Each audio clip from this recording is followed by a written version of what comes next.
Hi, good morning, Hope Hub. Good morning. Good morning. I hope everyone is having a terrific Tuesday. Today is Testimony Tuesday.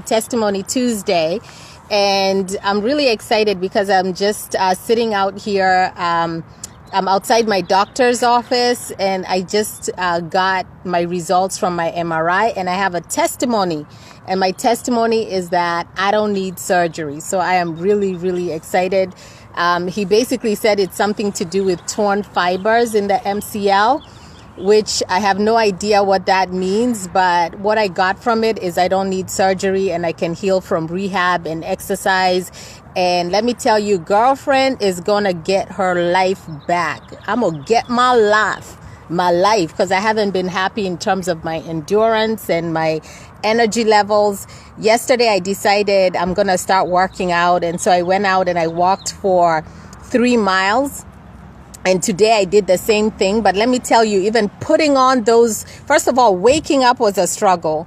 Putting on my shoes was a struggle. Like I was actually breathing deep, just getting my shoes, sitting down and putting them on. I was like, what in the world? What in the world is going on? I gotta get my life, y'all. So I can't wait to go back to my group, my fitness pals, who are, I have a couple ladies that I am accountable for in terms of my health and my nutrition and my workouts. We're only 3, but we do it together. And I'm just psyched to get back to that. So yesterday I was going to come here and talk about mindset. But you know, it didn't happen because first of all, when I went outside, it was so cold. My fingers were freezing and I just couldn't hold up my phone and do a live video. But of course, today it's absolutely phenomenal. It's gorgeous. And so I am like, let me do a really quick live video and talk to you all about what it is I am thinking about. What is it I'm thinking about? Now, granted, let me just give you a word of caution. I am weird. I am weird. I don't know if you all know that, but if you all don't know, now you know. I'm not normal. I'm kind of, okay, I'm unique. I am weird. And one of the reasons that I'm weird is that I am a futurist. And that's something that's actually verifiable because I did Strengths Finder by Tim Roth. How do I even remember that? Probably like 8 or 9 years ago. It's a book called Strengths Finder, and you do a test and it tells you different things about your personality. And what came out for me really strongly is that I am a futurist, which means I'm that person who's always thinking about the what if of a thing. What is the future of this? Where are we going? What are we doing? Did we plan? Have we got our stuff together? What we need to pack? You know, the world might be coming to an end. We need to get ready. You know, so I'm that kind of person, a futurist. But thankfully, I came out strong in focus, which means that I can kind of plan things out. But also a futurist, you know, sometimes the bad side of futuristic, I think, is also self-sabotage, because even though I'm hopeful in terms of the future, I'm also pessimistic about the future.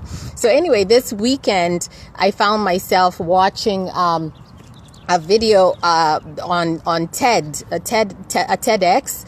If you guys don't know anything about TEDx, which is crazy, you know, recently I was doing a training for some folks, and they told me that they don't know what TED is. And I was like, are you kidding? Ideas worth spreading? You've never heard of TEDx? It's 18 minutes of a person who has life-inspired information and ideas to give to the world, an idea worth spreading, and they stand on a stage and for 18 minutes they tell us what that idea is and how it can impact the world. And it's open to anyone. You can apply to be a TEDx speaker whenever, you know, and you know, they select obviously from thousands and thousands of people, and if you're selected, they'll coach you, and then it's kind of put out around the world. So that's what TED is. So anyway, I was watching a TEDx by this guy called Peter Diamandis, and I really recommend that you watch that video, because it's talking about the future. And people like Peter Diamandis, people like Elon Musk, people like Richard Branson, people like Jeff Bezos, who is Amazon's, I guess, CFO. All these people are kind of like a very high level mastermind of people who are really looking at the planet from the highest level and kind of figuring out where to move the planet towards and where the planet is going. So some of us who are in the micro level, who think only about ourselves, our family, our community, we are not, sometimes we don't know what's going on a global scale, and that there are thought leaders who are actually figuring out what to do about the problems of the world, what to do about the opportunities in the world, how to solve the global problems that we have across the world, and how to guide the universe, not the universe, the world, the planet, and where we're going. And when you listen to talks by him and talks by other people like, I don't know, Ray Wazzle, is his name Ray? The guy who wrote Singularity, it scares the shit out of me. It really does, because it makes me realize what a small box my thinking is in, and how I really need to expand my thinking and think beyond who I am, and think beyond my household, and think beyond my community. So what I learned from this TEDx is that people have no idea how fast things are moving in the world, and that the only constant that we can say for sure about the world is that it's going to change, and the rate of change is increasing at a level that I don't even know whether we are catching up to the rate of change in the world. So let me give you an example. Right now I'm talking to you guys, right? Some of you may be in Kenya, in Tanzania, in Australia. You could be anywhere in the world, and I'm just having this conversation with you all, and I just take it for granted that it happens. This weekend I was supposed to do an interview live video with a friend of mine in Florida, and I just took it for granted that I could do that. Like, to where when I tried to add her to the live video and I wasn't able to because Facebook, there was a glitch on Saturday, I was pissed off. I was freaking pissed off because I couldn't do that. And you just take it for granted that new technologies are coming on board. And not only are they coming on board to where you can use them and they're efficient and user friendly, but they're free. They're free. I don't know if y'all are paying for Facebook, but I sure ain't. But I was sitting there thinking, oh my God, now I'm going to have to pay for Zoom, which is going to cost me about $40 if I go to the premium packet, in order for me to do the Hope Hub, because I don't want to have the same glitches that Facebook is doing. Granted that, of course, technologies come on board, they have glitches and things happen. So the world is changing at an extraordinary pace. And I was thinking about like how at Y2K, you remember Y2K? I was telling you all recently about watching the Looming Tower. One of the things it highlighted for me was how Y2K, we were scared out of our minds moving from 1999 to 2000 because we thought the world was coming to an end. Like police departments had emergency bunkers. Big companies like Time Warner and these big companies, they all had emergency bunkers and generators because they were afraid that there was going to be this bug, this millennial bug, because people had not taken into account that we're moving from 99 to 01, and 01 is no different from 01 when we went to 1901, and there was going to be a big, whatever, and there would be a meltdown, and nuclear generators would go off, and God knows what. And guess what? It was the safest, quietest, most beautiful new year, boring new year that we've ever had, because everybody was thinking something would happen. Nothing absolutely happened. So anyway, I say this to say that watching that TED talk reminded me of Y2K and how we were like, oh, this is going to happen. And, it never happened. But when people like Peter Diamandis and Elon Musk and all these people are talking about singularity and talking about the technology that's coming on board, and talking about how Singularity is when the technology and the human race at some point will merge. So we'll actually be able to take technology and kind of put it into our brains and expand our neural capacity. I don't know if that's going to happen, but already it kind of is, because we're walking around with tablets, right? We're walking around with phones, and when you need to know an answer, you just go to Google and you ask the question. When you need to know about microgenomes and whatever the case may be, quantum physics, you just go to YouTube and you Google it, and then it comes up. And if you really don't know, you don't know enough to go to the level that they have it on YouTube, look for the cartoons that are on YouTube, and it'll tell you what quantum physics is, right? So anyway, all this is happening, and I know I lost my train of thought, but the futurists are kind of talking in a way like that makes you think the world is coming to the end of the world as we know it is coming to an end. But that's a good thing. That's what they're saying. It's a good thing, because what they're predicting as the technological progress, they're saying that AI and all these technological advancements will actually help improve our lives. So I guess that's the hope for you guys today, is that all these digital devices, even though people are saying that they're going to be divisive and they're going to destroy our lives. Sorry, I need to fix this. That they're going to destroy our lives is not the case. What's happening is that in terms of our healthcare is only getting better. Right now, when I came from the MRI follow-up, if it wasn't for that MRI, they wouldn't be able to tell what's going on with my knee and what kind of treatment I would need, and be able to heal maybe more quickly if it wasn't for that technology, right? In terms of I think I had some notes.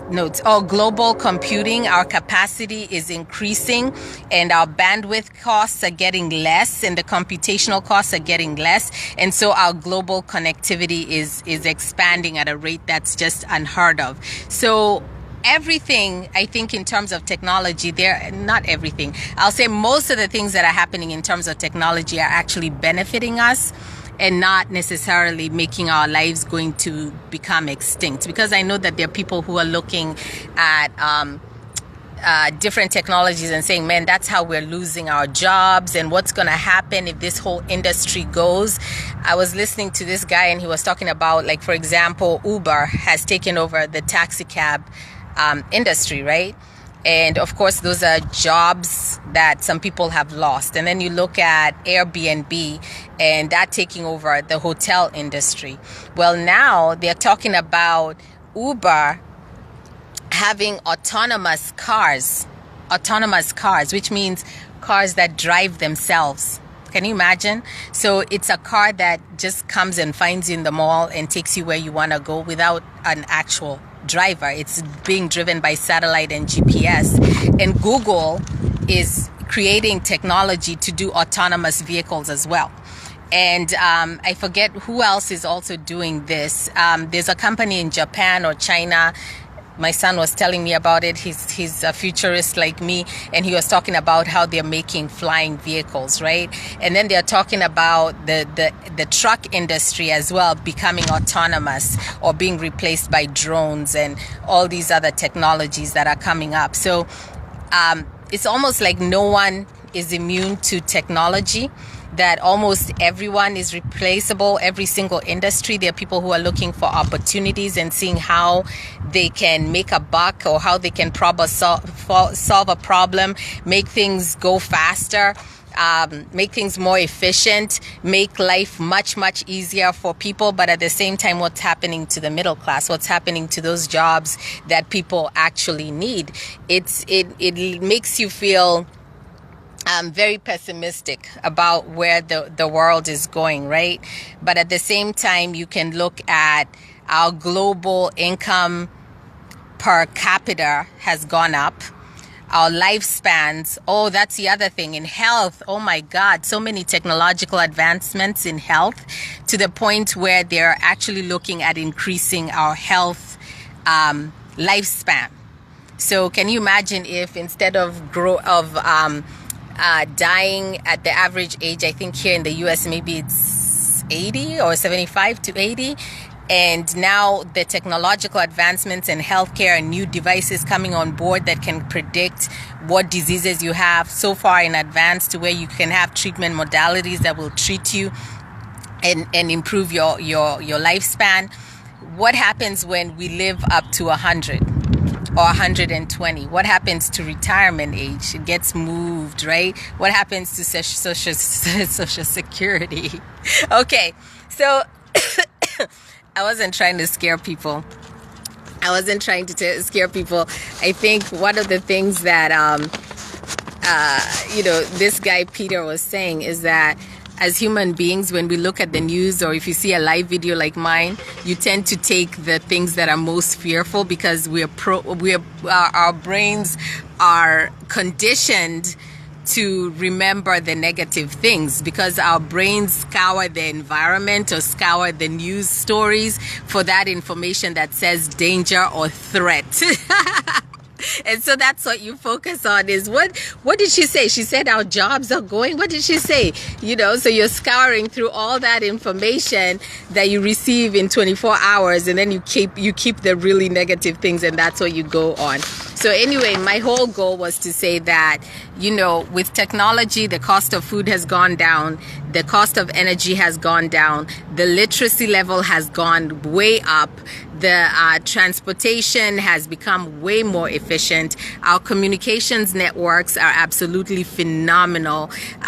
Mark Zuckerberg wants to connect the whole planet through Facebook, through satellites, and through drones. Elon Musk is also building this One World network or something like that. I think it's Richard Branson that's doing that. The One World network that will connect every single person on the planet. Elon Musk is also doing the same thing. So we're growing in terms of knowledge. A Maasai person, a Maasai somewhere in Kenya has the same technological capacity that I have if they have a smartphone. They have Google, they have YouTube, they have WhatsApp, they have Facebook. So can you imagine what's happening in terms of the people who are coming online and the different minds that are coming online? I think a year ago, it was like 2.8 million people had come online. And now in like 2022, they're saying it's going to be about 5 billion that will be online. So what does that mean for you, who is thinking creatively and innovatively, and who has a business mind? What do you think in terms of your ability to attract new business, ability to innovate in the online space, your ability to impact more people in terms of the Hope Hub? If right now on the group it's 1,000 people, on the page is 2,000 people, what does that do in terms of my thinking, in terms of your thinking, in terms of how many people in the world need hope and how much we can impact all those people and give them hope for the future and help them solve their problems? It really makes you feel like you can energetically increase your mind space to include more people that you can help and you can impact. So the things that I want you all to think about, and I know this was a long convoluted video, is that, and this is what Peter Diamandis was saying in his video, was that things to share about or things to think about. He says, how do you solve 1 million people's problems?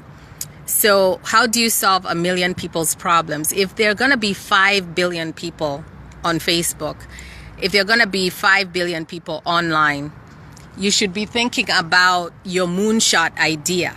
Your moonshot idea is the big idea, the 10 times of the idea, like 10 times what it is you are now. Think at that level and how you can impact not 10,000, not 2,000 people, but 10 million people. Let's say, think big in terms of whatever idea you have, and thinking about the technology and the connectivity of humanity.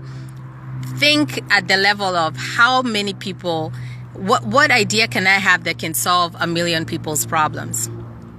Okay, and then where are you thinking local and linear, and instead start thinking globally and exponentially. So think about possibilities and not limit your thinking, because when you start saying things are impossible, then you never take a step to actually advance. But you need to start looking at what field am I in, and where is this field going in 10 years from now? Think 5-10 years from now. Where is this field going? And always be thinking towards the future and how you can impact that field. And stop thinking local, people. Everybody's thinking globally and exponentially. And then next, he tells us which of your products might become dematerialized or demonetized. So when technology becomes at a level where it's so easy and so cheap, then guess what? The people who are making money with a certain technology no longer can. It's almost like, how do I put it? Let me get an example of industries. Not Netflix. I forget. Anyway, like for example, let me give you an example. Like CDs, for example. Recently, we had a thrift sale at my job, a thrift sale. Someone was selling CDs and DVDs from Blockbuster. She had brought them in from home, and no one was buying them. Because guess what? Everybody's listening. That technology is defunct. It's become demonetized, dematerialized. I don't know what to call it. But it's like it's no longer applicable. Because when I thought about it, I was going to buy the Twilight. They were only $1. Twilight DVD set. And then I remembered, well, our DVD player, we threw it out because it was no longer working. And am I going to go buy a DVD player to play these movies? No. And of course, someone will say, well, Blu-ray still works. But at the same time, I'm like, well, yeah, it works. But why wouldn't I buy this Twilight DVDs on Blu-ray so that my viewing experience is so much better, right? And then when you look at streaming services now, people are not even buying the Blu-ray anymore because now they're watching things online on their smart TVs, right? So there's so many things that are happening where the materials that you're looking at or the things that you're selling are soon going to become dematerialized or demonetized or become so cheap to the point where it's like everybody's got it. Or it's now free. You know, when you use WhatsApp, I can Skype my family back home on WhatsApp and talk to them like this. I don't have to pay for any service, right? And then the third thing he tells us is, look, where inside your company are you taking moonshots? So it's like in your company, have huddle with the people within your company and start thinking about where is technology taking us? What are the needs of our demographics that we're trying to serve? What are they going to need 10 years from now? And, you know, where should we take moonshots, which means you 10x whatever it is that you're doing, your influence, right? So, for example, Google's moonshot for a long time has been, this is their mission, to organize all of the world's information. To organize all of the world's information. Can you believe that? Isn't that amazing? Like someone just makes up a company and says, this is what I'm going to do. All the world's information, present and past, in any category, business or family or whatever. My job as Google is I will categorize and organize all that information. That's a moonshot. It's because every single thing that you Google, you should be able to find it. Right? And then, of course, TEDx, their moonshot is ideas worth spreading. So in any community, any subject area, business, finance, or community, or history, or geography, or science, whatever it is, TEDx says, do you have an idea worth spreading? Come to TEDx and apply, and we will highlight it for the whole world to watch. Right? So that's TEDx. That's their moonshot.